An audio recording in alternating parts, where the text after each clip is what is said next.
ఈరోజు మనం అద్భుతాలు, యుద్ధాలు మరియు ప్రవచనాలకు సంబంధించిన నిజమైన ప్రదేశాలను ఆవిష్కరిస్తున్నాము. బైబిల్లో జరిగిన సంఘటనలు నిజమని నిరూపించే తిరుగులేని ఆధారాలివి. బైబిల్లోని 18 ప్రదేశాలు నేటికీ ఉనికిలో ఉన్నాయి. వాటి ప్రయాణం ఇప్పుడు మొదలుపెడదాం. సిజేరియా మారిటిమా, సముద్రతీరంలో ఉన్న పురాతన శిథిలాలు. Roman theatre. టెల్ అవీవ్కు ఉత్తరాన 30 మైళ్ల దూరంలో ఇజ్రాయెల్ మధ్యధరా తీరంలో సిజేరియా మారిటిమా ఉంది. దీనిని హేరోదు రాజు అంటే హెరోడ్ ద గ్రేట్ స్థాపించారు. ఇక్కడ క్రైస్తవులకు అత్యంత ముఖ్యమైన ఒక ఆధారం దొరికింది. పాంటియస్ పిలేట్ పేరు చెక్కబడిన రాయి, లైమ్స్టోన్ బ్లాక్. యేసుక్రీస్తుకు మరణశిక్ష విధించిన రోమన్ గవర్నర్ పాంటియస్ పిలేట్ నిజంగా జీవించాడని నిరూపించే ఒక రాయి ఇక్కడ దొరికింది. 1961లో పురావస్తు శాస్త్రవేత్తలు దీనిని కనుగొన్నారు. దీనిపై పిలేట్ పేరు మరియు అతని హోదా ప్రిఫెక్ట్ ఆఫ్ జుడియా అని స్పష్టంగా రాసి ఉంది. బైబిల్ చరిత్ర నిజమని చెప్పడానికి ఇదొక బలమైన సాక్ష్యం. జైలు గదుల శిథిలాలు. ఇక్కడే అపోస్తలుడైన పౌలు బంధించబడ్డాడు. ఇక్కడ్నుండే ఆయనను రోమ్ నగరానికి విచారణకు పంపించారు.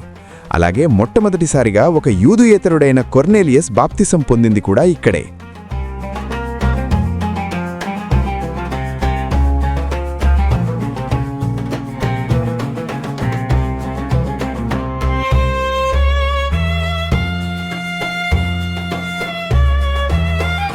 హిజ్కియా సొరంగం, నీటితో నిండిన ఇరుకైన రాతి సొరంగం.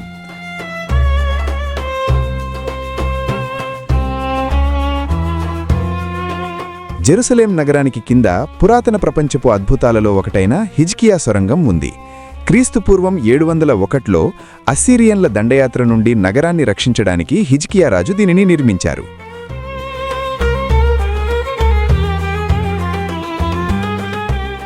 నగరానికి నీటి సరఫరా కోసం ఈ సొరంగాన్ని రాతిని తొలికి నిర్మించారు. 2 వైపుల నుంచి కార్మికులు తవ్వడం మొదలుపెట్టి మధ్యలో కలుసుకున్నారు. ఇది నిజంగా ఒక ఇంజనీరింగ్ అద్భుతం. దాదాపు 2700 సంవత్సరాల నాటిదైనప్పటికీ ఇందులో ఇప్పటికీ నీరు ప్రవహిస్తోంది. ఈ నీరు సిలోయము కోనేరుకు చేరుతుంది. అక్కడే యేసు ప్రభువు ఒక అంధుడికి చూపుని ప్రసాదించారు.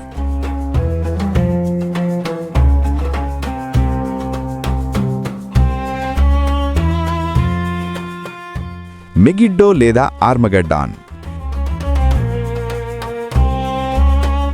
మెగిడ్డో పర్వతం మరియు విశాలమైన మైదానం. ఇజ్రాయెల్ ఉత్తరాన మెగిడ్డో పర్వతం ఉంది. పురాతన కాలంలో అనేక యుద్ధాలు జరిగిన ప్రదేశం ఇది. ఇక్కడ 25 నగరాలు భూమిలో కూరుకుపోయి ఉన్నట్లు కనుగొన్నారు. బైబిల్లోని ప్రకటన గ్రంథం ప్రకారం అంత్యదినాలలో జరిగే చివరి యుద్ధం ఆర్మగెడ్డాన్ ఇక్కడే జరుగుతుందని చెప్పబడింది. ఇది కేవలం యుద్ధభూమి మాత్రమే కాదు, విశ్వాసానికి సంబంధించిన ప్రదేశం కూడా.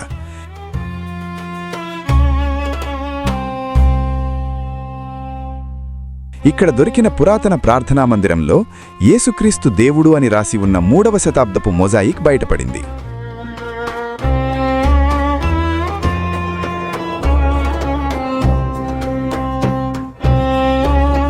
డమాస్కస్లోని తిన్నని వీధి అంటే Straight Street of Damascus. Damascus నగరంలోని ఒక పురాతన వీధి. Voice over. సిరియాలోని డమాస్కస్ నగరంలో స్ట్రెయిట్ స్ట్రీట్ అంటే తిన్నని వీధి అని పిలువబడే ఒక వీధి ఉంది. 1000 సంవత్సరాల క్రితం బైబిల్లో చెప్పబడిన అదే వీధి ఇది. క్రైస్తవులను హింసించే సౌలు దేవుని దర్శనం పొంది పౌలుగా మారిన సంఘటనతో ఈ వీధికి సంబంధముంది. అననీయ అనే శిష్యుడు దేవుని ఆజ్ఞ మేరకు ఇదే వీధిలోని యూదా అనే వ్యక్తి ఇంటికి వెళ్లి సౌలుకు కంటిచూపును తిరిగి రాపించాడు. ఊర్ అంటే ఊర్ ఆఫ్ కాల్డీస్. ఇరాక్ ఎడారిలో ఉన్న జిగ్గురాట్ అంటే మెట్ల పిరమిడ్. ఇరాక్ సమర్థీయ ప్రదేశంలో నాగరికతలకు పుట్టినిళ్లుగా భావించే ఊర్ అనే పురాతన నగరం ఉంది. విశ్వాసులకు తండ్రి అయిన అబ్రహాము ఇక్కడే జన్మించాడు.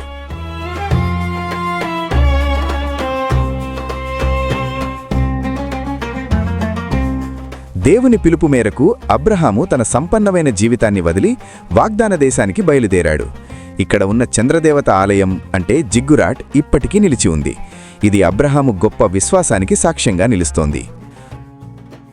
రాళ్ళు, శిథిలాలు మరియు పురాతన శాసనాలు బైబిల్ చరిత్రను కళ్లకు కట్టినట్లు చూపిస్తున్నాయి. 1000 సంవత్సరాలు గడిచినప్పటికీ ఈ ప్రదేశాలు నేటికీ ఆనాటి కథలను వినిపిస్తూనే ఉన్నాయి.